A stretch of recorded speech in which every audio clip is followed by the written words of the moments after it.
কুসুমের পাকা দেখা নিয়ে এবার ঘোর বিরোধিতা করা শুরু করে দিল আয়ুষ। বন্ধুরা ভিডিওতে লাইক দিতে থাকুন। যে মুহূর্তে কিনা শঙ্কর এসে ঈশানের মাকে বলতে থাকে যে কর্তামা আসলে আপনার সঙ্গে আমার বিশেষ কিছু কথা ছিল, আসলে দুদিন বাদেই পাকা কথা বলার জন্য আমার আর মেয়েকে দেখতে আসতে চলেছে পাত্রপক্ষ এবং পাত্রপক্ষ একটাই শুধু চাহিদা যে আমরা যত তাড়াতাড়ি সম্ভব ওদের 4 হাত যাতে আমরা এক করে দিই, এবং এই নিয়ে ওরা বিন্দুমাত্র সময় লস করতে চায় না।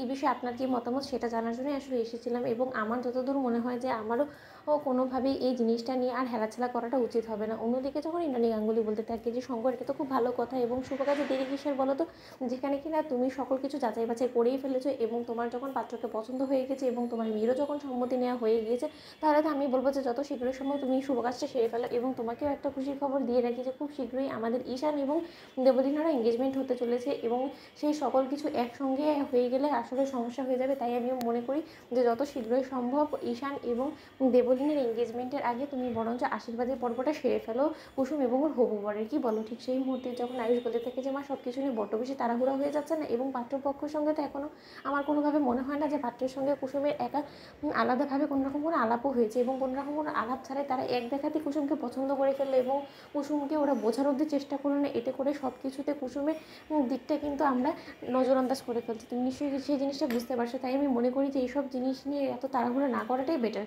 অন্যদিকে যখন ইন্দ্রাণী বলতে থাকে যে আয়ুষ, তুমি এসব জিনিস নিয়ে এত মাথা ঘামিও না তো, কারণ এইসব জিনিস সম্পর্কে তোমার বিন্দুমাত্র ধারণা নেই, এবং তার থেকে বড় কথা তুমি বিদেশে বড় হয়েছো, তাই তুমি হয়তো বা জানো না যে এইসব কিছু নিয়ে যত আমরা সময় নেব ততই আরও পাত্রপক্ষ আমাদের প্রতি অভিযোগ তোলার একটা সুযোগ পেয়ে যাবে, এবং সেটা কোনো মতে হতে দেওয়া যাবে না। শঙ্কর, তাই আমি তোমাকে বলছি তুমি একদম টেনশন করো না, দুদিনের মধ্যে সকল যোগাযন্ত্র হয়ে যাবে, এবং সেই দিনই আমরা আশীর্বাদের অনুষ্ঠানটাও সেরে ফেলবো, এবং সেই সকল কিছু এই গাঙ্গুলি হাউসে হবে, কারণ আফটারঅল তোমার মেয়ে তো এই গাঙ্গুলি হাউসেরও একটা সদস্য, তাই না?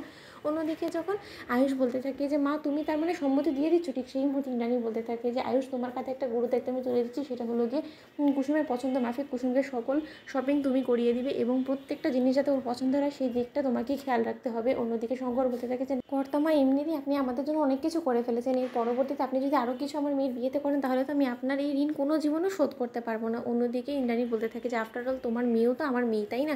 কারণ আমার তো দুটো মাত্রই ছেলে, আমার তো মেয়ে নেই, তাহলে আমি আমার মেয়ের প্রতি যদি মা হিসেবে কোনো দায়িত্ব কর্তব্য পালন করি সেটা থেকে কিন্তু তুমি কোনোভাবে আমাকে বিরত রাখতে পারো না বা বাধাও দিতে পারো না। তাই আমি যা করছি সেটা আমাকে করতেও, এবং ওদিকটা তোমাকে একদম সামলানোর কোনো প্রয়োজন নেই, সবটা আমি সামলে নেব।